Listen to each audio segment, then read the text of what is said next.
In 2010, the NFL saw something no one expected.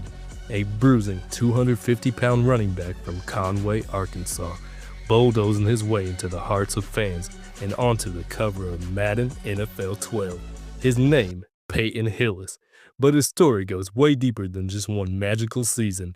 Today we're breaking down the rise, the fall, and the life after football journey of one of the NFL's most unforgettable one-year wonders. Peyton Hillis was born January 21st, 1986 in Conway, Arkansas, a town where high school football is the culture. From a young age, Hillis was built differently, fast, powerful, and tough as nails. At Conway High School, he wasn't just another standout, he was the standout. By the time he graduated, he had rushed for a combined 4,714 yards and 67 touchdowns across his high school career. In his senior season alone, Hillis ran for 2,631 yards and 31 touchdowns, dominating the 7A competition and becoming one of the most feared backs in Arkansas prep history.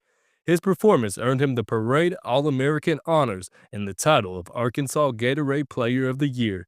Recruiting services ranked him among the top 10 fullback prospects in the nation, but Hillis wasn't just a power back. He had soft hands, speed for his size, and a reputation for running through and around defenders.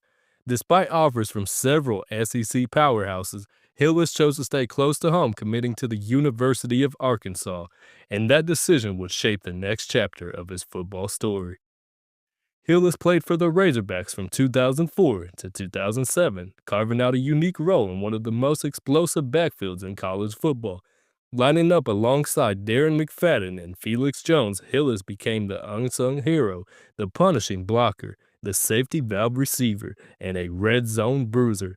In total, Hillis tallied 960 rushing yards, 1,197 receiving yards, and 16 total touchdowns during his college career.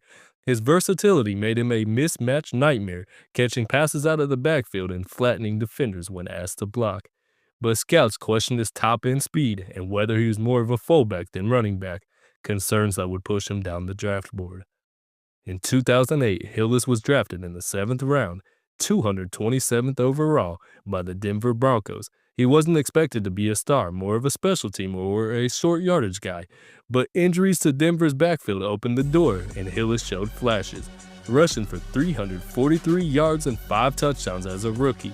Despite his performance, by 2010, the Broncos traded him to the Cleveland Browns in a deal for quarterback Brady Quinn. That trade would set the stage for the most improbable breakout season of the decade. In 2010, Peyton Hillis became a household name, running through elite defenses, leaping over tacklers, and dragging defenders into the end zone. Hillis embodied the blue-collar underdog spirit that Cleveland adored. His numbers? 1,177 rushing yards, 477 receiving yards, 13 total touchdowns. Fans rallied behind him, launching a grassroots movement to get him on the Madden NFL 12 cover. Against all odds, Hillis beat out superstars like Aaron Rodgers, Michael Vick, and Adrian Peterson, becoming the first Cleveland Brown to ever grace the cover. But just as fast as he rose, the fall began. In 2011, everything unraveled. Hillis battled hamstring injuries, a controversial strep throat absence, and a contract dispute with the Browns front office. He played just 10 games, finishing with 587 rushing yards, and the media narrative turned, labeling him as a diva despite his grit on the field. By 2012, he was gone, bouncing between the Chiefs, Buccaneers, and Giants, never regaining his 2010 form. In 2015, after concussion concerns, Hillis retired at just 28 years old. After football, Hillis lived a quieter life. He briefly ventured into acting, appearing in the 2021 indie horror movie The Hunting, but focused primarily on his family and life away from the spotlight. In 2023, however, Hillis made headlines again, this time for saving his 2 children from a dangerous rip current on a Florida beach. Hillis nearly died in the rescue, spending time in critical condition and fighting for his life in the ICU. He survived, and in interviews afterwards, Hillis spoke openly about how the experience deepened his faith and redefined his perspective. Today, Peyton Hillis is living a life far from the NFL spotlight, but his story, from small-town phenom to NFL star to real-life hero, has cemented him as a legend in more ways than one. Peyton Hillis' NFL career may be remembered as a one-year wonder, but his life, anything but. From dominating Arkansas high school fields to carrying the Browns on his back to literally risking his life to save others, Hillis' story isn't just about football, it's about grit, survival, and what it means to keep fighting when the spotlight fades.